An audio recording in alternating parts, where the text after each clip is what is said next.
Recording.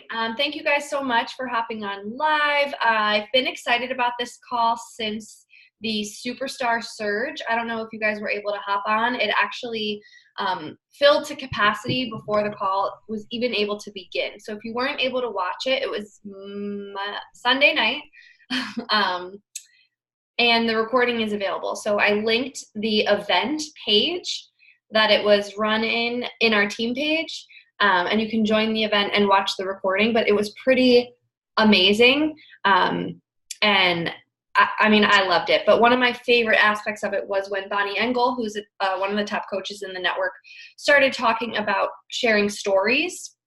And it's something that I wanted to expand on because I think that what she shared is super, super valuable, but I also want to make sure that you guys don't think that in order to share a story that you need some sort of really heavy, crazy life experience to happen. That's not what she was trying to say. She's just been through so much that her stories tend to be very heavy and life-altering. But I want to share kind of how you can use that concept in everyday life and how that's going to benefit your business. So before we get into this, first thing, I know a lot of you guys responded about the Shakeology Challenge group that will run via the My Challenge Tracker app. You have some time, but the sooner you let me know if you want to be involved, the better, because I can just add you to that group. You can go ahead and look at the posts that are scheduled, and then you can actually go ahead and schedule whatever you'd like to share. So your own experience with Shakeology, your own story, really anything. I'm not setting any rules or boundaries. This is like a very open group. I want people to understand what Shakeology is, what it's done for you, as well as the science behind it. And I handled the science behind it part, as well as the price breakdown and all of that. So all you guys need to do is just share your own experience, whatever that may be. So it could be a post, a video, whatever. Next, we're going to do our monthly Sunday call on, I wrote down the date, the 28th. April 28th. I am actually flying that morning, so it won't be probably until late afternoon, very early evening Sunday, but it will be on the 28th, probably between 5 and 6 p.m. I will let you guys know that for sure as we get closer, but I just have to get home from my trip first before we'll do that. As another reminder, Summit's coming up. There is a Summit ticket price. If you are looking to come and you're able to come, grab your ticket before the price goes up. I think it's $175 right now instead of over $200, which is really nice. And we did have a couple coaches that aren't able to come anymore but had a ticket, which means we should be good with the hotel rooms that we have booked for everybody to fit and kind of all of that good stuff. And I will be hosting a Diamond Day at Summit. So if you reach Diamond at any point before Summit has a recognition deadline of May 2nd. I don't have a recognition deadline. If you reach Diamond before Summit and you come to Summit, you take part in Diamond Day. And I'll explain what that is as we get a little closer, but super excited to spoil you guys. This weekend is Super Saturday, so I will share the link in our team page again for you to find an event that's near you to attend Super Saturday. Super Saturday is a quarterly event that Beachbody throws all around the country in all different regions so that people can find one that's close to them, attend. You do a live workout. Sometimes it's with a trainer. They do send a lot of corporate people to a lot of events. You'll watch like a 40-minute video. Usually there's a product announcement, which is kind of exciting. And then just some trainings from top coaches. Every location is different, but it's a really good event to go to. Some of them are free, and then I think at most you spend like 15 or 20 bucks on a ticket. A lot of them are much cheaper than that though, and you just get to go and kind of be around coaches that are in your area, which is really nice. You can bring non-coaches, so if there's somebody in your life that's interested but wants more information, you can go ahead and bring them to an event. Usually guest tickets are totally free, which is kind of nice. So just something to keep an eye on. If you're unable to attend one, like I'm actually not able to attend one this weekend, there are virtual ones that you can find as well. So once I find a link to the virtual Super Saturday, I will share that in our team page. So that's what's going on announcement-wise. Today, I just want to talk about using stories to build trust and community within your social media. And the first thing I want to touch on with this is that a lot of people, when they hear the word story, they get a little panicky because story, at least in what I used to think was story, meant like something that was fabricated, something that might not be true, or something that's exaggerated. You think like story books and stuff like that. That's not at all what this is. Any story that you share should be totally factual and should be an actual experience that you went through. So it just kind of helps people to connect with you, not on a surface level layer, if that makes sense. So it's really easy, right, to talk about our workouts, to talk about a challenge group, and to talk about what we offer, but all the coaches offer that. What you offer is your story and your personal experience. So the more, and I'm going to use the word vulnerable, but just don't freak out, but the more vulnerable you are, the better, because people are going to get to know you and connect with you on things. And vulnerable doesn't mean that you have to share the dark secrets of your past or family information or super personal stuff. It just means like being okay with being silly, or being okay with sharing things that, you know, maybe you think are a little bit weird, or your pet peeves, stuff like that, just human stuff that can help people connect with you and your sense of humor and your personality, because you're not just Beachbody.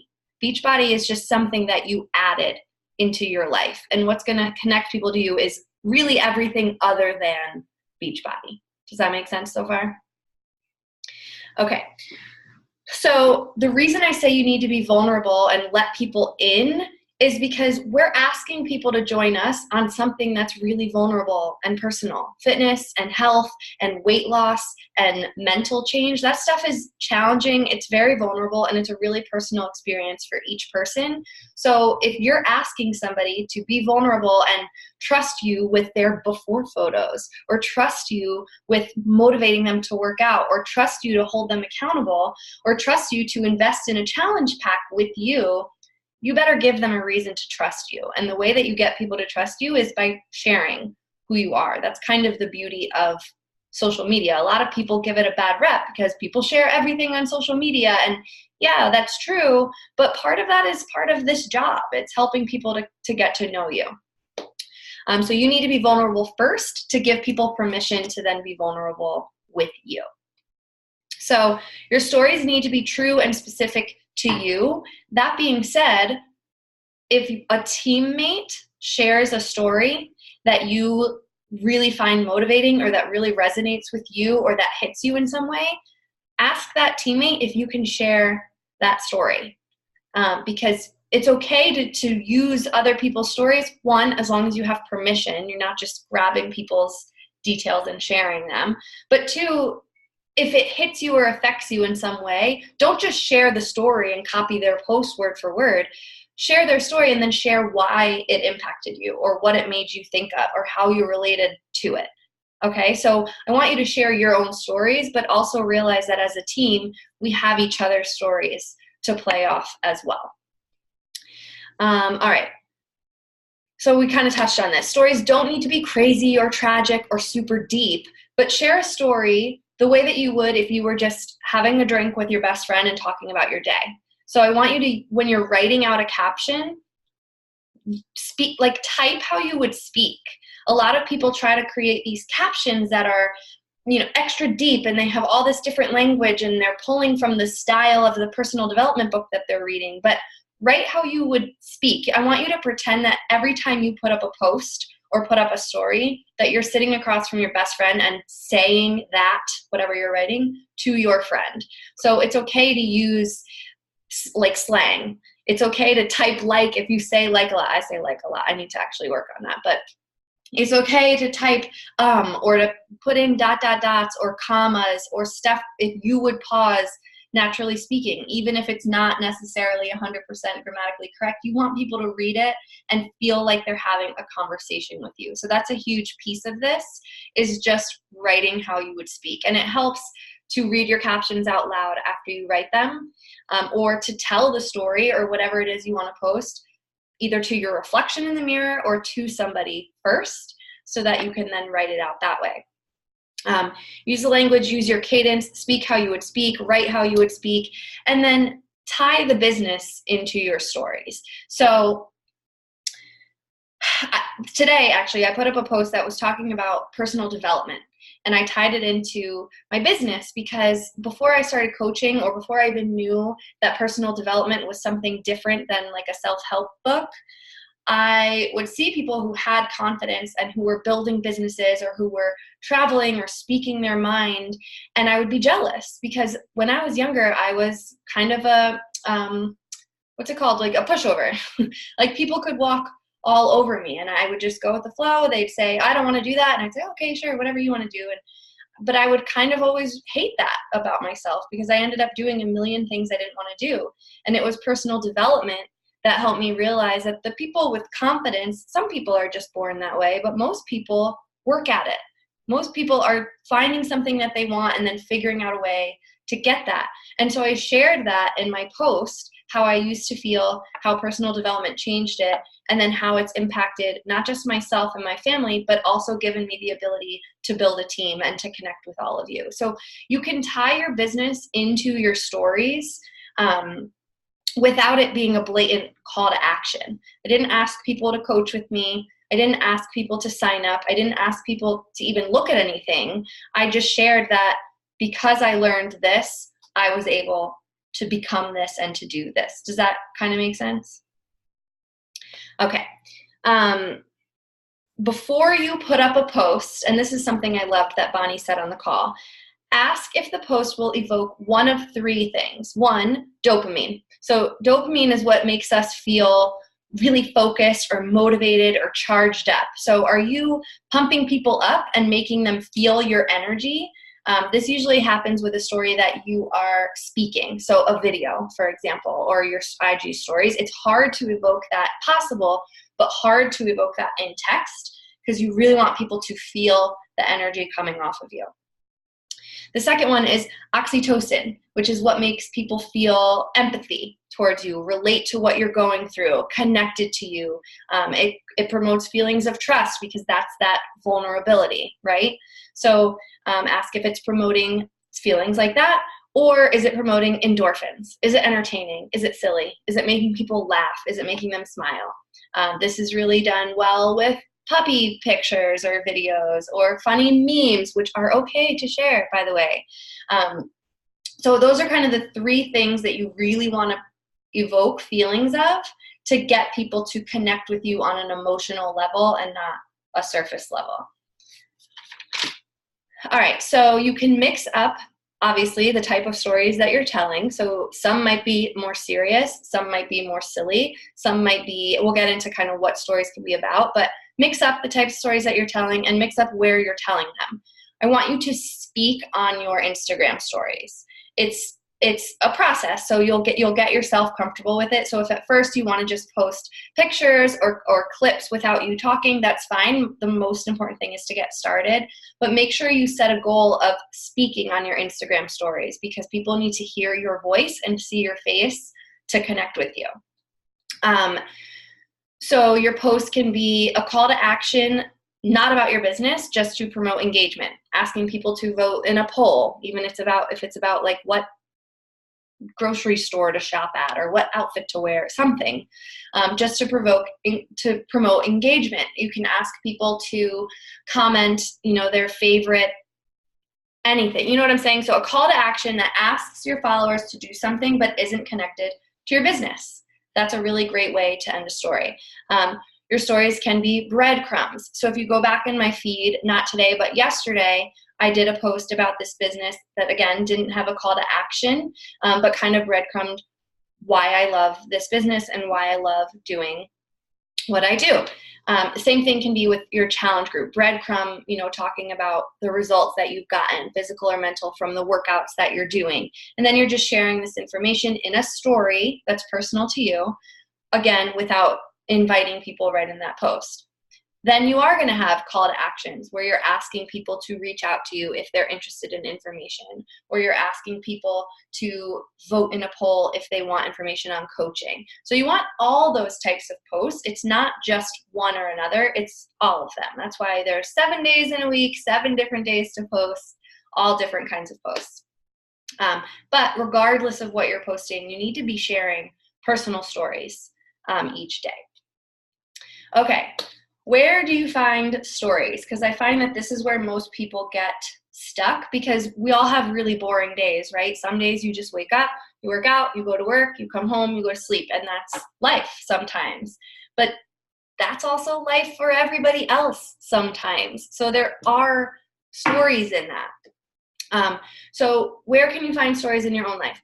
Your past, right? So think about where you were even right before you signed up with Beachbody, because something has changed, because you went from not being with Beachbody to being with Beachbody. So you can kind of talk about where you were before you started and where you are now and kind of how that happened. You can find stories from work, struggles that you've had at work, conflicts that you've had at work, excitement that you have at work. Are you getting a raise? Did you have a great day? A story about a past boss or your current boss. And by the way, I'm not telling you to post like people's names and blast them on social media, but it's okay to explain that, like, oh, I had a conflict with my boss today. It really frustrated me. This is how I felt when it happened. This is how I handled it. This is how I feel now, without saying, oh, Paige, what an asshole. She did XYZ today. And like, you know what I'm saying? So that was another post that I did the other day, was about my old boss and something that she said to me. I didn't say her name, didn't say the name of the company. I shared an experience and a conversation that we had to share a story. So it can come from work. Your posts, your stories can come from experiences that you had in school, college, high school, and elementary school. I mean, all of these are your own memories. Again, they don't need to be deep, but anything that was silly, like my brother got married on the playground in 2nd grade, and he remembered that from that day on. He still remembers that. Like, there's bound to be things in your past that you just remember that can be cute little stories to share that will help people connect with you a little bit. Are you on the PTA? Are there stories about that? What are the challenges with working around other parents? Stories from your childhood, stories from growing up with your siblings, your parents, your family, traditions that you've had. There's some holidays coming up. Do you have holiday traditions? Your upbringing. You know, like I share a lot that growing up, since my dad is a chef and a baker, going out to eat was always research and development. So it was awesome. It's not a complaint at all. It was amazing. You'd go out to eat with 4 people. You would get 5 appetizers, 5 entrees, 5 desserts, 5 cocktails at least. Like, you're trying as much of the menu as possible. That's a story. That's how I was raised. I was taught that I had to order the weirdest thing on the menu because I was a picky eater. I had to order the weirdest thing on the menu and at least taste it. And if I didn't like it, I could get chicken fingers or pasta with butter. That was a rule growing up in my house. Some people have rules where you grew up, you had to eat everything on your plate or you couldn't leave the table. My mom shares a story about when she was young, her mom had that rule, and she used to spit out vegetables that she didn't like, hide them in her napkin, and then dump them out the window in the kitchen. Like, those are funny stories that provoke emotion or smiling or something that can help people connect. So just think about these things that you can share without feeling like you're exposing anybody. I don't want you to do that. I don't want you to make anyone uncomfortable. I just want you to start to relate to your following and build that culture of community and trust. Beachbody. The first time you did a workout, were you nervous? Did you think it was going to be good? Did you expect it to be as good as it was? Did you try a program that you hated? Because that's the other thing. You don't have to just pretend that everything in Beachbody is amazing and you love every program and every trainer. It's probably not true. There are plenty of trainers that I don't like to work with. There are plenty of programs that I don't like in Beachbody. So luckily we have tons of options, right? But you can share, and you should share, these honest, true stories. What did it feel like the first time you hopped on a call? Were you nervous to get on Zoom? Were you nervous that this coach that you met on Instagram was going to be like a 45-pound man, or 4,500-pound man? Like, what were you expecting versus what really happened? What did it feel like the first time you had a rank advancement? What did it feel like to have your team shouting you out and supporting you? What did it feel like the first time, and many of you haven't had this opportunity yet, but what did it feel like the first time you met a teammate in person? The first time you went to an event? These are all things that just are going to happen to you that then become stories that you can share. So that's something that's really cool. It's not something you have to create or dig for. It's something that's happening to you every single day. You can find stories and share details about your relationship. I actually tend to get more engagement anytime Matt is involved in a post. Like, he should just be running my Instagram, I guess, because people really prefer him. So, is there something silly that you two do together? Do you have a date night? Do you have traditions together? Do you have weird nicknames for each other? Like, these types of things are things that you can share. Leah is amazing at sharing her relationship with Graham, and it's so sweet, and I love watching them work out together. I love watching them have, planning their wedding and being silly together and dancing in the kitchen. Like, these things are silly little things that don't feel like a lot, but they're a lot. They're important and they're big, and they help people feel connected to you and feel like they know you. Do you have funny stories about your pets? Do you have pet peeves? One of my biggest pet peeves, and I talk about it a lot, and it always gets a lot of responses. There's this massage studio in St. Pete that offers Wellness Wednesdays. So you pay for a 60-minute massage and you get a 90-minute massage, which is amazing. But I grew up working in the service industry and hospitality, and we would do like deals like that.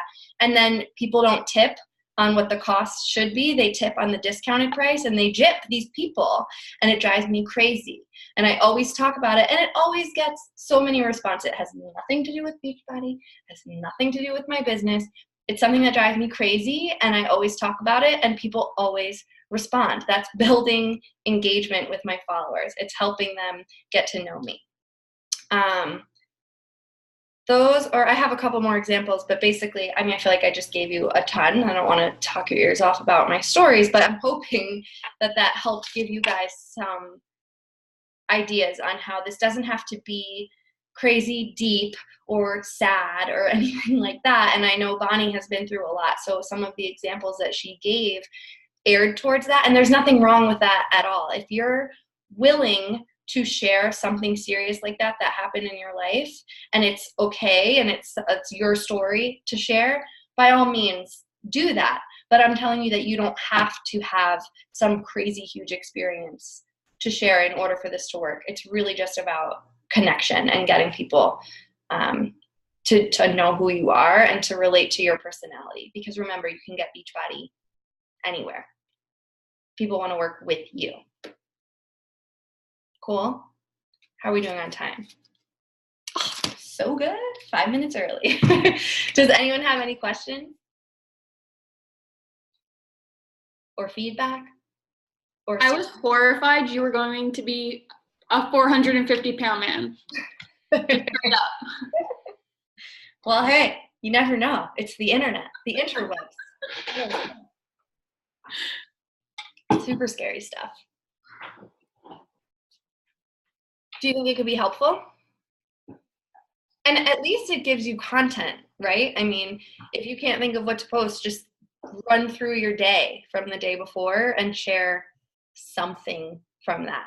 So, and I want people to get to know you outside of workouts and fitness, but you can still share that stuff, obviously, especially if it's a big part of your life. You should share that stuff. I just mean it doesn't have to all be that. And plus, sometimes it's nice to share some of the lighter stuff, like the funny stuff with your significant other, or something funny about your pet or something like that, because it's just lighter, and it tends to be easier to, write a quick story about something that made you laugh yesterday, or about something that your husband did that drove you crazy.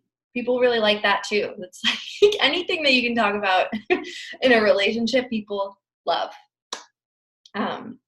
What would you recommend for how many stories you should have in a day? Because I don't want to annoy people by posting too many. So you mean like stories on your Instagram? Yes. This is such a mixed, you're going to get if you look up trainings on this, you're going to hear so many different things. Yeah. So some people say no more than 7. Some people say up to like 35. It really depends on what you're sharing. Excuse me. So yesterday I had more stories than usual because I posted all the recipes from my meal prep. I can't speak for people who follow me. I'm hoping that that's okay. It was sharing content that people could grab, but I don't have an exact answer. What I can tell you, and this was in one of the success groups that corporate ran for Beachbody, most of the coaches who are hitting Success Club every month share at least, at minimum, one story of them talking before they get their workout in, where they're like drinking their Energize or getting pumped up with music or something like that. 3 clips of their workout. 1 post after their workout talking about the workout and inviting people to join them. So that's 5. And then you want to share at least 3 other parts of your day that aren't fitness related. So I would say 8 as a minimum. And then kind of go from there based on what you're sharing, or if you happen to be also recruiting people to be coaches, stuff like that. But a minimum, you want to shoot for 8, and that's just showcasing and inviting from your workout.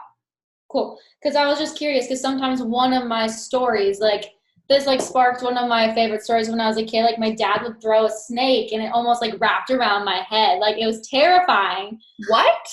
Yeah. So he like would go like this and like snap the snake's head off because we don't like snakes and they're really gross. And there was a dead one right here. And there was another one, and he snaps the head off of the snakes and flings it. And my 8-year-old self sees it coming, and I run this way, but remember the dead snake is over here. And I took off the other way. It was like this close from wrapping around my neck. Terrifying. That right there should have sparked your desire to start running, to run the heck away from that. Jeez. But like that story would take more than like 4 little 15 seconds. Right, but that I was captivated by that because I've never heard of someone having a snake thrown at them, so that's interesting to me. So I don't want you to set some, hard rule about your stories.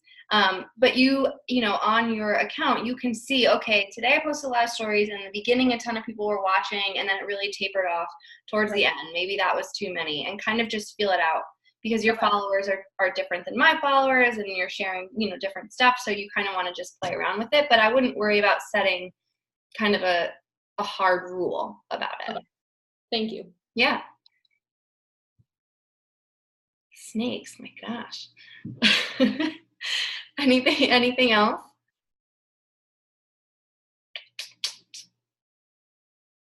All right. Cool. That was easy. You guys are so easy.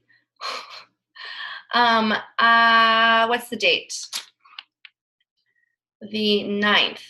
Okay, yeah. So in a couple weeks, we will start the prep week for that Shakeology group. I can't hear him. Do you want to unmute yourself? I'm going to unmute you.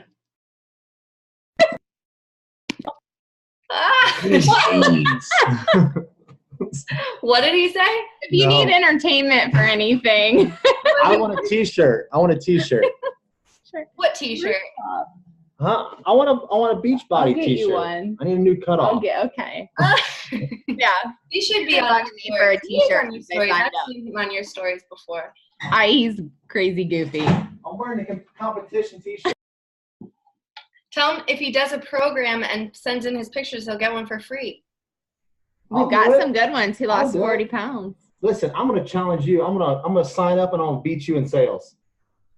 He might be that's signing up. amazing. He should be your first coach. Yes, he's probably gonna be.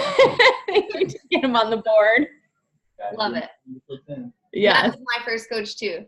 So. I know. Remember you telling me that. I was like, it's cool. And Mom's planning on doing it. I'm like, you guys got a couple days because I had a 30-day deal with him to sign up some people. So, yeah. Also, speaking of shirts, that's really funny because Matt was my first coach, and then I ended up building his account Diamond, and so he got a Diamond coach shirt, and it's like his favorite shirt to wear. And he has all of our friends call him Coach Matt, so we'll get along. Don't be jealous. I'm wearing the competition. Oh I my need something gosh. else to wear. I'm in. I mean, you don't have to. You don't have to sell her. No, I'm in. That sounds great. I want to be a billboard for my wife. Oh my God. That's amazing. He is. He's good. Good supporter. That is. That's great. I love it. Yeah. All right, guys, you are great. Thank you for hopping on. Questions or anything that come up after the call, just post them in the team page. I will share this recording either tonight or tomorrow, depending on how slow Zoom is to upload it to my computer. But it will be around. It'll be on YouTube as well. I know there's a couple coaches that don't have Facebook, so it'll be uploaded there too. But I will talk to you guys probably tomorrow. Night.